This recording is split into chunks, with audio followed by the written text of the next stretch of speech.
Madam Clerk, please call the roll. Mr. President, All right. This morning, we are incredibly pleased to have Rabbi Jonah Lehman, who has been patiently waiting, has a busy day and has patiently waited for this invocation at Sha'arei Tefillah Congregation in Silver Spring, Maryland, guest of the distinguished senator from District 14. Members, please rise for the invocation. Thank you, Senate President, and thank you to my District 14 Senator, Craig ZUCKER, for inviting me today. I stand before you today as a Jew who is deeply pained by the tragic events that took place at the synagogue in Colleyville, Texas 3 days ago on the Jewish Holy Sabbath. And I thank God and thank the extensive training the rabbi and the members of the congregation had to ensure that the ordeal ended peacefully for the hostages involved. I also stand before you as an American, citizen of this great state of Maryland, who is deeply rooted and inspired by the Constitution of our state and the Constitution of the United States, that among its foundational principles upholds religious freedom for all religions in our country, and safeguards the safety and well-being of all to worship freely wherever they deem fit.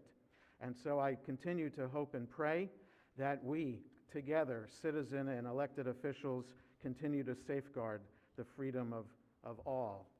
And in that spirit, I also would like to share these words from Reverend Dr. Martin Luther King, whose memory we observed yesterday. This prayer that he shared 64 years ago in Montgomery, Alabama. Words that are still important and significant today.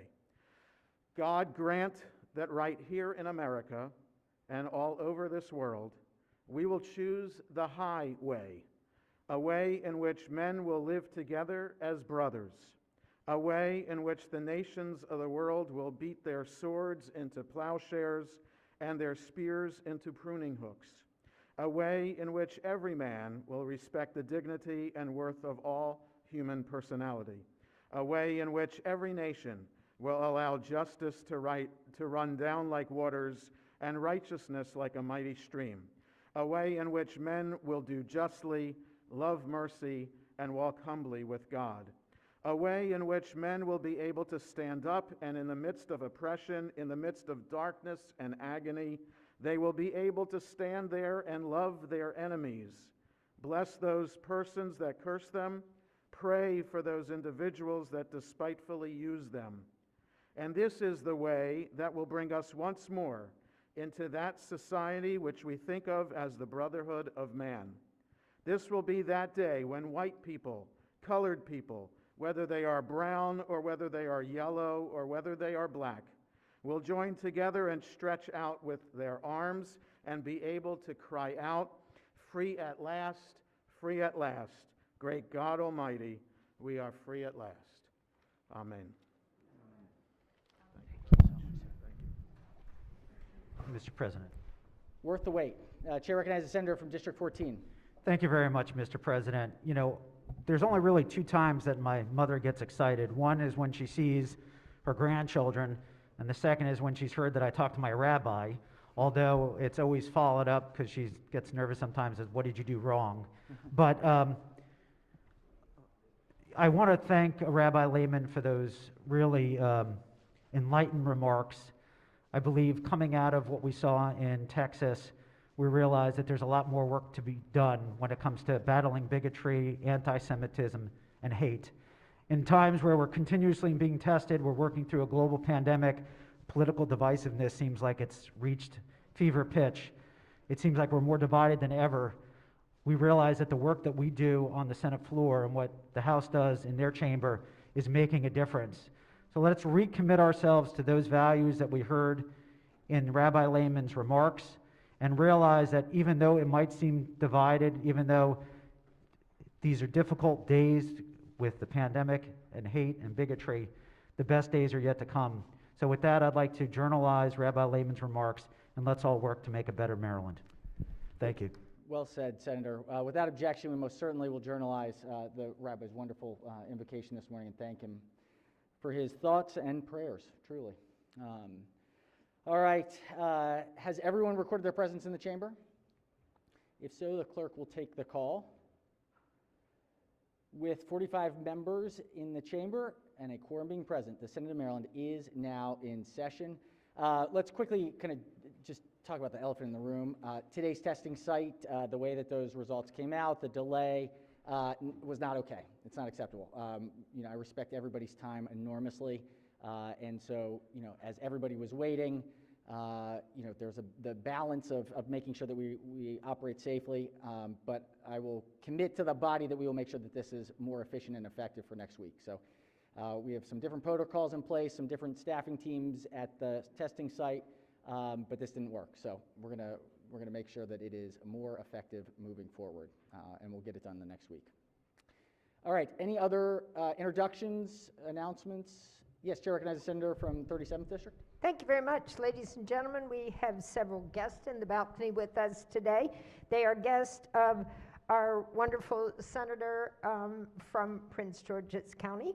And we have Devin Goodwin, Legislative Director, Tasha Davis, Prince George's County Senate Delegation Legislative Director, and Justin Washington from BSU intern, Bowie State, I presume.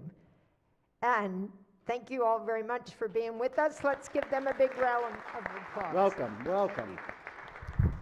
Yes, Chair recognizes the Senator from the 24th District. Thank you, Mr. President. I would like for them to stand again. One of the most important people in my office did not stand.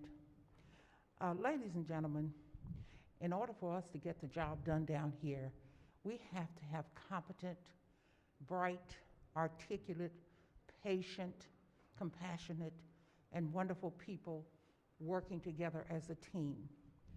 And the people that you see standing, there's a person who didn't stand, and this is the person that's been the driving force for the success of our office. I would like for you all to see the one person who is my chief of staff, and she has been with me through thick and thin, and there's not a day gone by where she has not volunteered her time, even on weekends, to work with us as we try to make a difference in the 24th Legislative District. But as you can see, the three people that are standing, Carlotta Bingham, would you please stand? Oh, she went back to mind the camp. See, she's all right with me. But anyhow, ladies and gentlemen, the three people that you see standing are among the best and the brightest. Two of the students, two of the young people are graduates of Bowie State University, which is my alma mater. And when you say Bowie State University, you know I'm going to rise to the occasion. And then there is a young lady that's standing. She is coming in from Atlanta, Georgia. Very, very deep-rooted in the political arena in Atlanta, Georgia. And I cannot tell you all how grateful we are in the 24th Legislative District that we have Tasha Davis with us. She's bright. She gets the job done. She's a self-starter. She's coming in with all kinds of wonderful, wonderful research that we can use. We've been concerned, Mr. President, as you know, about a grocery store in Prince George's County. Tasha Davis has come in and she said, listen, I can help you to find the resources to work with Prince George's County to make that happen. So she's coming with a wealth of knowledge. And I'm just so excited and delighted that I have these three rising stars that are working for me. And I would ask you all to give them a very, very thunderous applause because they are so wonderful. And they put up with me. How about that? Thank you. Thank you, Senator. Thank you for those observations. Chair recognizes the Senator from the co-chair of the Protocol Committee. Thank you very much. Thank you, Mr. President. Ladies and gentlemen, we will have pages this year. So we're very excited about that. It will be a hybrid model. So each week we will be introducing the pages as they participate with us virtually. And then at the end of the week, we'll get to see their beautiful faces up on the screen to say thank you. But in addition to that, we will have at least 4 pages with us on Wednesdays and Thursdays. So each one of the pages will have an opportunity, if they choose, to be with us in their presence and help here with the work on the floor. So we're very appreciative for that opportunity. And if you have students that you know from your district, or if you begin to build relationships with the students who are here, they always are eager to learn and to interact with us. So I will begin the list for this week. From Frederick County, District 4, Ligonor High School, Chloe Bird. Raylan Del Campo from Prince George's County, District 22, Parkdale High School. Eliza Ferre, Anne Arundel County, District 33, Broadneck High School. Jasmine Uhar, Montgomery County, District 14, Paint Branch High School. Aurora Mahoney, Allegheny County, District 1B, Bishop Walsh High School. Aiden McPhillips, Calvert County, District 27C, Huntington High School. Liliana Norkaitis, Hartford County, District 7, Fallston High School. Hannah Quigley, Howard County, District 14, Glenelg Country School. Lauren Raskin, Montgomery County, District 14, Poolsville High School. Gabrielle Rosella, Frederick County, District 4, Oakdale High School. Christian Thomas, Baltimore County, District 6, Eastern Technical High School. Cameron White, Anne Arundel County, District 33, Archbishop Spalding High School. Please give them a big welcome this morning for their work this week. Thank you so much, Senator. I had the opportunity to have a conversation virtually with the pages, and they are incredibly, incredibly engaged and excited. And, you know, the reality is that obviously it would be much more exciting for them if they were here in person and being able to kind of see the operations. But we have given them the opportunity. We will have some limited chances for them to be able to see how we work. But if you do get a chance, please, please, please connect, particularly if it's a page from your district. They are so excited to be participating in this, and I know that they would love to just ask you a few questions, and they're really, really talented and have some great perspective. So thank you, Madam Co-Chair, for bringing it to our attention, and we'll be sure to celebrate them throughout the session today. Chair recognizes Senator from District 11. Thank you very much, Mr. President. Colleagues, please join me in welcoming the Doctor of the Day, great constituent from District 11, Dr. Jack Gordon. He's a retired orthopedist, and if you may remember him, he spent many a day with us over on the House side, and I'm really pleased to see him here on the Senate side so we can continue our spirited debates. Thank you. Wonderful. Thank you, Senator. Thank you, Doctor, for being here today and helping to serve us, make sure that everybody stays healthy and safe. Thank you. All right. Any further announcements? Any further announcements? If not, so be considered the reading of the journal from the prior legislative day. We will start with Senate bills. The clerk will read the bills. Senate Bill 274, Senator Hayes, property tax exemptions for business personal property alterations, B&T. Senate Bill 275, Senator Hayes, labor and employment, family and medical leave insurance program establishment, Time to Care Act of 2022, finance. All right. Bills will be moved to their proper committees. Next order of business is the Senate Bond Initiatives number 1. Senator from Baltimore County has been way ahead, the first LBIs of the year. Clerk, read the legislative bond initiatives. Senator West, Warren Elementary School playground replacement. Senator West, the ARC Baltimore. All right, we have 2 reassignments here, 2 reassignments. The clerk read the first reassignment in committees and the reassignment. Senate Bill 106, Senator Washington, Baltimore City and Prince George's County grant funding, violence prevention, and community service reassigned to judicial proceedings. Senate Bill 243, Senator Feldman, Secretary of Health, professional qualification requirement, reassigned to Finance. All right, Senators, that is it. That's it. The desk is clear. So we got a big day today. Big day today. Big day today. Committees are moving and rocking and rolling. Let's go ahead and do committee announcements. Chair recognizes the Chair of Finance.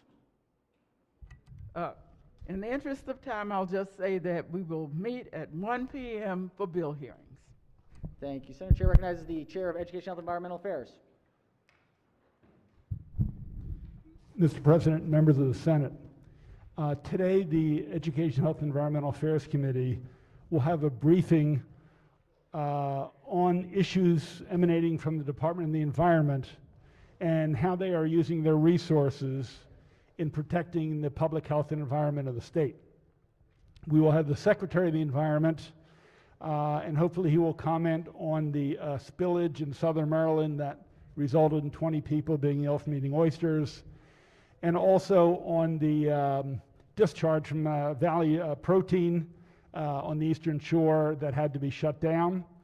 That'll be followed by the Attorney General for the state of Maryland, who will talk about his letter of concern about drinking water and inspections of drinking water, and he will be followed by a representative from the Environmental Integrity Project about inspections on chicken farms. So if you're free, please join us. You can get the Zoom link, and that'll be at 1 o'clock, followed by, I believe, 4 administration bills. Thank you. Thank you, Mr. Chairman. Chair recognizes the Chair of Budget and Taxation. Thank you, Mr. President. Bill hearings at 1 o'clock. Thank you, Senator. Chair recognizes the Chair of Judicial Proceedings. Thank you, Mr. President. JPR will meet at 1 p.m. for bill hearings, largely transportation bills. Thank you, Senator. Chair recognizes the Chair of the Redistricting and Reapportionment Committee. Madam Majority Leader. Yes, this committee will hold a hearing at 3 o'clock this afternoon, followed by a voting session. Thank you, Madam Chair. All right, other announcements from committees. Delegations, any delegations? Yes, Chair recognizes the Majority Whip. Yeah, thank you, Mr. President. I'd like to adjourn today in honor of one of my constituents, Brigadier General Charles Edward McGee. Is that okay? That would be appropriate. Senator may proceed. Is it appropriate to speak right now? It would be. Colleagues, I'd just like to adjourn in honor of my wonderful constituent, an American and Maryland hero, Brigadier General Charles Edward McGee, who recently passed this world. General McGee flew 409 fighter combat missions over 3 wars. He is known for his fight for equality and freedom. When World War II broke out, General McGee left the University of Illinois to join an experimental program for black soldiers to be trained as pilots after the Army Air Corps were forced to admit African Americans. In 1942, he was sent to Tuskegee Army Airfield in Alabama for flight training. As part of the all-black 332nd Fighter Group, known as the Red Tails, he flew 136 missions over Europe. The airmen were known for their legendary bravery, courage, and service during the darkest period in the history of our world. Like my own father, who was a U.S. Navy World War II veteran, they were part of what they call the greatest generation. They fought for freedom, and they fought for justice, and they didn't do it for fame or fortune. They did it because they loved America. However, when these airmen returned after the war, they were met with overwhelming racism and discrimination. Later in his fight for equality, General McGee helped break enormous barriers through his example and through his work to be a strong voice for all communities. He later retired as a colonel in 1973 and earned a degree in business administration and worked as an executive. He was accorded an honorary commission promoting him to 1-star brigadier general. General McGee and the other airmen were later awarded, finally, the Congressional Gold Medal in 2007 to recognize their unique military record that inspired revolutionary reform in the armed forces. His family described him as he was known for his legendary kind heart and humble nature, who saw positivity in every turn.